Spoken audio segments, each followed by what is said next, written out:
So hello friends, welcome back to Telugu tech launch. Friends, మనం ఈ రోజు ఈ వీడియోలో వివో నుంచి వివో S7e ఈ యొక్క మొబైల్ చూసినట్టయితే ఇండియాలో అయితే ఇంకా రాలేదు. సో మనకు చైనాలో అయితే అఫీషియల్గా లాంచ్ అయితే చేస్తున్నారు అనమాట. సో ఈ యొక్క వివో S7e మొబైల్ ఏదైతే ఉందో మనకు ఈ మంత్ నవంబర్ 11న మనకు సేల్లోకి అయితే రాబోతుంది. సేల్ కాకుండా మనకు ఖచ్చితంగా లాంచ్ అయితే చేస్తారు. సో దీనికి సంబంధించిన ప్రైస్ ఏంటి, తర్వాత దీని యొక్క కంప్లీట్ డీటెయిల్స్ ఏంటి, కెమెరా ఏంటి, ప్రాసెసర్ ఏంటి, ఇవన్నీ మనం ఈ వీడియోలో అయితే క్లియర్గా తెలుసుకుందాం. అండ్ రీసెంట్గా చూసినట్టయితే చైనాలోనే అది కూడా ఒప్పో 𝐾7 మొబైల్ అయితే లాంచ్ చేస్తారు అనమాట. సో దానికి పోటీగా ఈ యొక్క వివో S7e మన యొక్క మొబైల్ అయితే తీసుకొస్తున్నారు. సో మరి ఇది ఎంతవరకు పోటీనిస్తుంది, ఈ యొక్క రెండు మొబైల్స్ మన యొక్క ఇండియాలో ఎప్పుడు లాంచ్ అవుతాయి, ఒకవేళ లాంచ్ అయితే ఏ ప్రైస్లో వస్తాయి, ఇవన్నీ డీటెయిల్స్ ఈ వీడియోలో అయితే మనం క్లియర్గా తెలుసుకుందాం. అండ్ ఫ్రెండ్స్, మీలో ఎవరైనా నా ఛానల్ని ఫస్ట్ టైం చూసినట్టయితే డెఫినెట్గా సబ్స్క్రైబ్ అయితే చేసుకోండి. అంతేకాక పక్కనే కనిపిస్తున్న బెల్ ఐకాన్ను యాక్టివేట్ చేసుకోండి. ఇంకా ఏమాత్రం ఆలస్యం చేయకుండా మీరు చిన్న లైక్ చేస్తే ఇప్పుడైతే మన వీడియోని స్టార్ట్ చేద్దాం.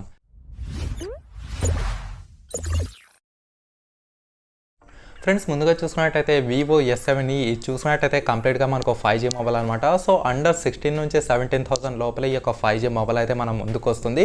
సో ఇదే దీని యొక్క స్పెషల్ అట్రాక్షన్ అనేది చెప్పుకోవచ్చు. అండ్ దీని యొక్క డిజైన్ గురించి మాట్లాడుకున్నట్టయితే ఇది వచ్చేసి మనకు బ్యాక్ సైడ్ 64 మెగాపిక్సెల్ ద్వారా వచ్చిన ట్రిపుల్ కెమెరా సెటప్తో అయితే వస్తుంది. అండ్ ఫ్రంట్ సైడ్ చూసినట్టయితే మనకు అండర్ డిస్ప్లే ఫింగర్ ప్రింట్ సెన్సార్తో అయితే ఉంటుంది అనమాట. అండ్ దీని యొక్క సెల్ఫీ కెమెరా ఏదైతే ఉందో ఇది మనకు యూ షేప్ నాచ్తో అయితే ఉంటుంది. ఇందులో మీకు ఎటువంటి పంచ్ హోల్స్ కానీ పాపప్ కెమెరాస్ కానీ అయితే ఏమీ ఉండవు. ఇది వచ్చేసి మీకు యూ షేప్ నాచ్ల యొక్క సెల్ఫీ ఇవ్వడం అయితే జరుగుతుంది అనమాట. ఓవరాల్గా చూసుకుంటే మనకు డిజైన్ మాత్రం అద్దరిపోయిందనే చెప్పుకోవచ్చు. ఈ యొక్క డిజైన్ నియర్లీ ఇంచుమించు మనకు ఇండియాలో రీసెంట్గా అయితే లాంచ్ చేస్తారు కదా, Vivo X50 and X50 Pro ఎడిషన్స్. సో వాటిలో అది చూసినట్టయితే మనకు స్క్వేర్ షేప్లో ఉంది. ఈ యొక్క స్క్వేర్ షేప్లో కెమెరాస్ ఏవైతే ఉన్నాయో సైడ్గా అవి కింద దించితే ఎలా ఉంటుందో ఈ యొక్క కెమెరా మోడల్ కూడా మనకు అదే విధంగా అయితే కనిపిస్తుంది అనమాట. పైన ఈ యొక్క మెయిన్ మెగాపిక్సెల్ 64 మెగాపిక్సెల్ కెమెరా ఏదైతే ఉందో ఇది వచ్చేసి మనకు కొంచెం పెద్దగా అయితే ఉంటుంది. రిమైనింగ్ చూసినట్టయితే అల్ట్రా వైడ్ యాంగిల్కి, ఇంకోటి వచ్చేసి మనకు మ్యాక్రో సెన్సర్కి అయితే యూజ్ చేశారు. సో హవెవర్ ముందుగా చూసినట్టయితే వీటి యొక్క మొబైల్ థిక్నెస్ ఏంటి, తర్వాత మొబైల్ వెయిట్ ఏంటి, అండ్ బ్యాక్ సైడ్ మనకు ప్లాస్టిక్ ఇచ్చారా లేకపోతే గ్లాస్ ఇచ్చారా అవి అయితే తెలుసుకుందాం. ఈ యొక్క వివో S7e వచ్చేసి మనకు చూసినట్టయితే 7.7mm మొబైల్ థిక్నెస్ అయితే ఉంటుంది. సో చూడడానికి కొంచెం స్లిమ్ మొబైల్ అనే చెప్పుకోవచ్చు. అండ్ దీని యొక్క వెయిట్ గురించి మాట్లాడుకున్నట్టయితే మనకు 172 గ్రామ్స్ మొబైల్ వెయిట్ అయితే ఉంటుంది అనమాట. సో ఓవరాల్గా చూసుకుంటే మనకు చాలా light weight mobile, at the same time మీకు స్లిమ్ మొబైల్ అనే చెప్పుకోవచ్చు. అండ్ దీని యొక్క బ్యాక్ సైడ్ చూసుకున్నట్టయితే మనకు ప్లాస్టిక్ బాడీతో అయితే ఉంటుంది, అంటే పాలికార్బోనేట్తో అయితే యూజ్ చేస్తారు. ఇది హవెవర్ ప్లాస్టిక్ అయినప్పటికీ మనకు దూరం నుంచి టక్కని చూడగానే మనకు మెరుపులా అయితే మెరుస్తుంది. సో దీని ద్వారా మనం గ్లాస్ అనుకునే అవకాశం కూడా చాలా ఉందన్నమాట. సో ఈ విధంగా చూసుకున్నట్టయితే మనకు ఈ యొక్క మొబైల్ మనకు చాలా ప్రీమియంతో లుక్తో అయితే కనిపిస్తుంది. సో ఎవరైతే light weight mobile at the same time మనకు స్లిమ్ మొబైల్ కావాలని కోరుకుంటారో ఈ యొక్క మొబైల్ అయితే అద్దిరిపోతుందనే చెప్పుకోవచ్చు. తర్వాత చూసుకున్నట్టయితే మనం దీని యొక్క డిస్ప్లే గురించి మాట్లాడుకుందాం. ఈ యొక్క వివో S7e వచ్చేసి మనకు 6.44 ఇంచ్ ఫుల్ HD+ అమోల్డ్ డిస్ప్లేతో అయితే ఉంటుంది. సో అమోల్డ్ డిస్ప్లే పైన మనకు ఎటువంటి నెగిటివ్ ఇష్యూస్ అయితే ఉండవు. దీంట్లో ఈ యొక్క వీవింగ్ ఎక్స్పీరియన్స్ కానివ్వండి, తర్వాత ఏ వైపు నుంచి అంటే ఏ యాంగిల్ నుంచి చూసినా దీని యొక్క డిస్ప్లే కానివ్వండి, సో ప్రతి ఒక్కటి చాలా సూపర్గా నెక్స్ట్ లెవెల్లో అయితే ఉంటుంది. సో దీని ద్వారా మన యొక్క ఎక్స్పీరియన్స్ అనేవి డెఫినెట్గా నెక్స్ట్ లెవెల్లో అయితే ఉంటుందన్నమాట. అండ్ దీని యొక్క ఆస్పెక్ట్ రేషియో గురించి మాట్లాడుకున్నట్టయితే 20:9 ఆస్పెక్ట్ రేషియో ఉంటుంది. అండ్ దీని యొక్క ఫింగర్ ప్రింట్ సెన్సార్ వచ్చేసి మనకు under display finger print sensor అయితే ఇచ్చారు. ఇంకా ఒకటి బ్లైండ్ ఫ్యాక్ట్ అయితే గుర్తుపెట్టుకోండి, ఏదైతే సూపర్ అమోల్డ్ డిస్ప్లేతో వస్తుందో సో వాటికైతే మనకు 99% డెఫినెట్గా అండర్ డిస్ప్లే ఫింగర్ ప్రింట్ సెన్సర్తో అయితే ఉంటాయి. సో ఏదైతే IPS డిస్ప్లే ఉంటాయో వాళ్ళకైతే ఈ యొక్క under display fingerprint censor అనేది వర్క్ కాదనమాట. సో అందుకోసమే వాళ్ళు సైడ్ మౌంటెడ్ లేకపోతే back side finger print censor అయితే ఇస్తారు.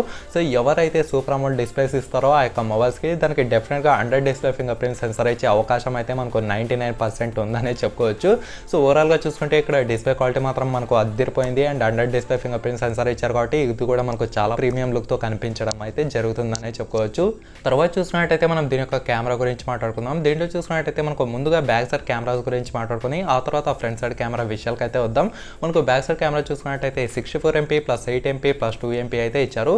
ఈ యొక్క 64 మెగాపిక్సెల్ కెమెరా ఏదైతే ఉందో ఇది వచ్చేసి మనకు f1.8 అపర్చర్తో అయితే ఉంటుంది.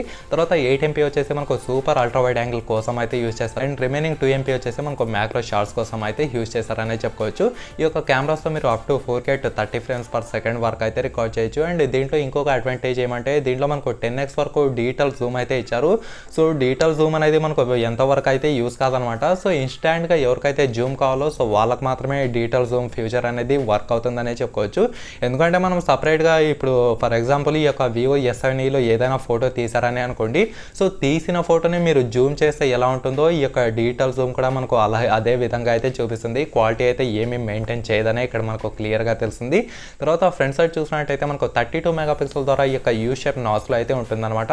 సో ఇది చూసినట్టయితే మనకు f2.0 అపార్చర్తో అయితే ఉంటుంది. మరి ఓవరాల్గా దీని యొక్క కెమెరా గురించి మాట్లాడుకోవాలంటే నేను 100కి 85% దీని యొక్క ర్యాంకింగ్ అయితే ఇస్తాను. సో దీని ద్వారా ఈ యొక్క కెమెరా ఎలా ఉంటుందో ఇంకా మీరే ఒక అంచనా అయితే వేసుకోవచ్చు అనమాట. సో మీరు కెమెరా బాధపడేటట్టుగా అయితే అస్సలు ఉండదు. డెఫినెట్గా ఈ యొక్క కెమెరా క్వాలిటీ అనేది అద్దరిపోతుందనే చెప్పుకోవచ్చు. సో వివో కానివ్వండి, ఒప్పో కానివ్వండి, వీరు కెమెరా పైన అలాగే కెమెరా ఫీచర్స్ పైన ఎక్కువ ఫోకస్ అయితే చేసి ఈ యొక్క మొబైల్స్ అయితే తీసుకొస్తూ ఉంటారు. సో డెఫినెట్గా ఈ యొక్క S7eలో కూడా మీకు కెమెరా అద్దరిపోతుందనే చెప్పుకోవచ్చు అనమాట. తర్వాత చూసినట్టయితే మనం దీని యొక్క ఇంటర్నల్ స్టోరేజ్ వేరియంట్స్ గురించి అయితే మాట్లాడుకుందాం. వీళ్ళు కేవలం ఈ యొక్క మొబైల్ S7e ఏదైతే ఉందో దీంట్లో మనకు 8GB ర్యామ్తో 128GB ఇంటర్నల్ స్టోరేజ్తో మాత్రమే తీసుకొస్తున్నట్టు ఇక్కడ మనకు రూమర్స్ ప్రకారం అయితే తెలిసింది. సో ఇది వేరియంట్ తీసుకొచ్చినా మనకు ప్రైస్ అనేది కొంచెం లిటిల్ బిట్ ఎక్కువ అయితే అవుతుందన్నమాట. సో 6GB ర్యామ్ తీసుకొస్తే మనకు అరౌండ్ ఒక 2000 నుంచి 3000 తగ్గే అవకాశం అయితే ఉంది. సో దీని యొక్క ప్రైస్ గురించి కూడా నేను లాస్ట్లో చెప్తాను. దీంట్లో మనకు ఎటువంటి డెడికేటెడ్ స్లాట్ ఇచ్చినట్టు మనకైతే రూమర్స్ ప్రకారం ఏం తెలియడం లేదు. సో నాకు తెలిసి డెడికేటెడ్ మెమరీ స్లాట్ ఇస్తారని నేనైతే నమ్ముతున్నాను అనమాట. సో డెఫినెట్గా దీనికి కూడా మనకు డెడికేటెడ్ మెమరీ స్లాట్ ఇచ్చే ఛాన్సెస్ అయితే మనకు చాలా ఉన్నాయనే చెప్పుకోవచ్చు. అండ్ 8GB ర్యామ్ ఇచ్చారు కాబట్టి మీకు డెఫినెట్గా చాలా ఫాస్ట్గా రన్ అవుతుందని చెప్పొచ్చు అనమాట. ఈ యొక్క మొబైల్ యాప్ ఓపెనింగ్ చేసేటప్పుడు దీని యొక్క టైము ప్రతి ఒక్కటి మనకు చాలా సూపర్గా అయితే ఉంటుంది. తర్వాత చూసినట్టయితే మెయిన్ దీని యొక్క హార్డ్ గురించి మాట్లాడుకుందాం. అంటే దీని యొక్క ప్రాసెసర్ గురించి అయితే మాట్లాడుకుందాం. మనకు దీంట్లో చూసినట్టయితే Dimensity 720G యొక్క 5G ప్రాసెసర్స్ అయితే యూజ్ చేస్తున్నారు. సో అండర్ 15,000లో ఏదైతే 5G మొబైల్ కావాలో వాళ్ళు డెఫినెట్గా ఈ యొక్క Dimensity 720G ప్రాసెసర్ చచ్చినట్టు వాడాల్సిందే. అక్కడ వాళ్ళకు వేరే ఆప్షన్ అయితే ఏమీ లేదనమాట. ఇది కూడా కేవలం చైనా వాళ్ళకు మాత్రమే. మన ఇండియాలోకి వస్తే ఏం చేస్తారో ఏం లేదో నాకైతే తెలియదు. సో చైనాలో మనకు అరౌండ్ 16,000లోనే మంచి ప్రాసెసర్ గల మొబైల్ కావాలంటే డెఫినెట్గా ఈ యొక్క 5G మొబైల్ దీనికి ఇచ్చిన Dimensity 730 ప్రాసెసర్ ఏదైతే ఉందో ఇది వాడాల్సిందే. వేరేది వాడితే ఖచ్చితంగా మీకు ప్రైస్ అనేది వేరే అయ్యే అవకాశం అయితే మనకు చాలా కనిపిస్తుంది అనమాట. సో ఓవరాల్గా చూసుకుంటే ఇది పబ్జీకి, ఫ్రీ ఫైర్కి, కాల్ ఆఫ్ డ్యూటీకి ప్రతి ఒక్కటికి అద్దరిపోతుందనే చెప్పుకోవచ్చు. తర్వాత Android 10 అప్డేట్ కూడా ఉంటుంది. అండ్ దీంట్లో మనకు ఓఎస్ గురించి మాట్లాడుకున్నట్టయితే FunTouch OS 11 ఈ యొక్క లేటెస్ట్ ఓఎస్తో అయితే ఉండటం జరుగుతుంది. ఓవరాల్గా చూసుకుంటే ఈ యొక్క Vivo S7e మీకు మంచి గేమింగ్ మొబైల్ అనేది చెప్పుకోవచ్చు అనమాట. ఇందులో మాత్రం మీకు ఎలాంటి డౌట్స్ అయితే అక్కర్లేదు. దీంట్లో మీకు అంత వీలైనంత వరకు హీట్ అయితే ఏమీ అవ్వదు, ల్యాగ్స్ కూడా ఎక్కువ అవ్వే అవకాశం కూడా లేదు. సో వీలైనంత వరకు మీరు మీడియం సెట్టింగ్స్లో ఆడితే మీరు ఎలాంటి ప్రాబ్లమ్స్ అయితే ఫేస్ చేయరని చెప్పుకోవచ్చు. అండ్ మీరు ఈవెన్ అల్ట్రాలో కూడా ఆడితే ఏం ప్రాబ్లమ్స్ అయితే రావు. తర్వాత చూసుకున్నట్టయితే మనం దీని యొక్క బ్యాటరీ గురించి మాట్లాడుకుందాం. దీంట్లో చూసుకున్నట్టయితే మనకు 4100 mAh బ్యాటరీ అయితే ఇచ్చారు. సో బ్యాటరీ పరంగా చూసుకున్నట్టయితే మనకు డెఫినెట్గా 1 డే ఫుల్ ఛార్జింగ్ వస్తుందని ఇక్కడైతే మనకు క్లియర్గా తెలిసింది. అండ్ ఎవరైతే కొంచెం హార్డ్గా యూస్ చేస్తారో సో వాళ్ళకైతే మళ్ళీ ఈవినింగ్ కల్లా మళ్ళీ రీఛార్జ్ చేయాల్సిన టైం అయితే ఖచ్చితంగా ఉంటుందని చెప్తాను. అండ్ దీంట్లో ఫాస్ట్ ఛార్జింగ్ సపోర్ట్ కోసం మనకు 33 వాట్స్ ఫాస్ట్ ఛార్జింగ్ సపోర్ట్ అయితే ఇచ్చారు. ఇది నియర్లీ మీకు గంట నుంచి గంటన్నర లోపలే కంప్లీట్గా ఫుల్ ఛార్జింగ్ ఎక్కించడానికి ఈ యొక్క ఫాస్ట్ ఛార్జింగ్ సపోర్ట్ అనేది అక్కడ మనకు చాలా హెల్ప్ఫుల్ అయితే అవుతుందన్నమాట. అండ్ Type-C ఛార్జింగ్ పోర్ట్ ఉంటుంది. అలాగే మనకు 3.5mm జాక్ కూడా ఇస్తున్నారు. సో Type-C ఛార్జింగ్ పోర్ట్ ఇవ్వడం ద్వారా మీరు ఈ యొక్క ఛార్జింగ్ పిన్ ఎటువైపు తెప్పెట్టినా సరే మీ యొక్క మొబైల్ ఛార్జ్ అవ్వడం అయితే జరుగుతుంది. ఇది ఒక మనకు మంచి అడ్వాంటేజ్ అనే చెప్పుకోవచ్చు అనమాట. సో హవెవర్ ఓవరాల్గా చూసుకుంటే దీని యొక్క బ్యాటరీ కూడా మనకు అద్దరిపోయిందనే చెప్పవచ్చు. బ్యాటరీ విషయంలో కూడా మనకు ఎలాంటి నెగిటివ్ ఇష్యూస్ అయితే లేవు. అండ్ కలర్స్ గురించి మాట్లాడుకున్నట్టయితే ఒక 2-3 కలర్స్ అయితే వచ్చాయి. ఆ యొక్క కలర్స్ అనేవి ఏవేవి అనేది కంప్లీట్గా మీ పైన వదిలేస్తాను. మీకు ఏ కలర్ ఇంట్రెస్ట్ ఉంటే ఆ యొక్క కలర్ తీసుకోవడమే అనమాట.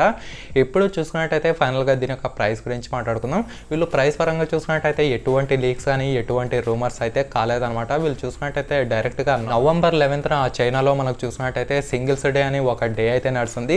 సో ఆ రోజునే ఈ యొక్క Vivo S7e దీని యొక్క ప్రైస్ అనేది రివీల్ చేస్తామని వీళ్ళైతే కన్ఫర్మేషన్ అయితే ఇచ్చారనమాట. సో దీని యొక్క ప్రైస్ తెలియాలంటే మనం డెఫినెట్గా November 11th వరకు అయితే వెయిట్ చేయాలి. అది కూడా మనకు చైనాలో దీని యొక్క ప్రైస్ అయితే లీక్ చేస్తారు. సో ఇక్కడ రూమర్స్ ప్రకారం చూసినట్టయితే దీని యొక్క ప్రైస్ అరౌండ్ 16,000 నుంచి 17,000 లోపు ఉండే అవకాశం అయితే మనకు చాలా కనిపిస్తుంది అనమాట. మన యొక్క ఇండియన్ ప్రైస్లో కన్వర్ట్ చేసి చూసినట్టయితే సో ఈ ప్రైస్లో ఈ యొక్క Vivo S7e వస్తే మనకు అద్దరిపోయే మొబైల్ అనే చెప్పుకోవచ్చు. మీకు ఎలాంటి డౌట్స్ అయితే అక్కర్లేదు. దీంట్లో మనకు చాలా సూపర్ కెమెరా ఇచ్చారు. తర్వాత మంచి Dimensity 5G ప్రాసెసర్ ఇచ్చారు. ఇవన్నీ మీకు అండర్ 16,000లో వస్తుందంటే డెఫినెట్గా మీకు చాలా సూపర్ మొబైల్ అనే చెప్పుకోవచ్చు. దీనికి బెస్ట్ ఆల్టర్నేటివ్ మొబైల్ చైనాలోనే ఏదైనా ఉందా అంటే డెఫినెట్గా మనకు ఒప్పో K7X మొబైల్ అయితే ఉందన్నమాట. సో ఆ యొక్క మొబైల్ రివ్యూ గురించి కూడా చెప్పాను, దాని యొక్క స్పెసిఫికేషన్స్ ప్రకారం. ఒకవేళ చూడలేకపోతే ఆ యొక్క మొబైల్ కూడా చూడండి. అది చూసినట్టయితే మీకు కేవలం డిఫరెన్స్ ఎక్కడంటే అది వచ్చేసి మీకు 48 మెగాపిక్సెల్ ద్వారా వచ్చిన క్వాడ్ కెమెరా సెటప్తో అయితే ఉంటుంది. ఈ యొక్క S7e చూసినట్టయితే మనకు 64 మెగాపిక్సెల్ ద్వారా వచ్చిన ట్రిపుల్ కెమెరా సెటప్ అయితే ఉంటుందన్నమాట. హవెవర్ దాంట్లో మనకు ఎక్స్ట్రాగా ఒక 2 MP డెప్త్ సెన్సార్ అయితే యూస్ చేస్తారు. అది ఇచ్చిన ఒకటే ఇవ్వకపోయినా ఒకటే మనకు పెద్దగా తేడా అయితే ఏమీ ఉండదు. సో డెఫినెట్గా మనకు కెమెరా విషయంలో ఈ యొక్క Vivo S7e అనేది కొంచెం చాలా సూపర్గా ఉంటుందని చెప్పుకోవచ్చు అనమాట. మరి దీని యొక్క లాంచ్ గురించి మాట్లాడుకున్నట్టయితే మనకు డెఫినెట్గా నెక్స్ట్ మంత్ తీసుకొచ్చే ఛాన్సెస్ అయితే మనకు చాలా కనిపిస్తున్నాయి ఈ యొక్క Vivo నుంచి. మరి ఓవరాల్గా చూసుకుంటే ఇదన్నమాట ఫ్రెండ్స్ ఈ యొక్క Vivo S7e దీనికి ఇచ్చిన స్పెసిఫికేషన్స్ ప్రకారం దీని యొక్క రివ్యూ. సో మరి మీకు ఇంకా ఏమైనా డౌట్స్ ఉంటే కింద కామెంట్ సెక్షన్లో కామెంట్ చేయండి, నేను కూడా తెలుసుకుంటాను. అంతేకాక ఈ వీడియోని లైక్ చేసి మీ ఫ్రెండ్స్తో వాట్సాప్ అలాగే ఫేస్బుక్ గ్రూప్లలో షేర్ చేస్తూ ఉండండి. ఓకేనా friends, thank you for watching.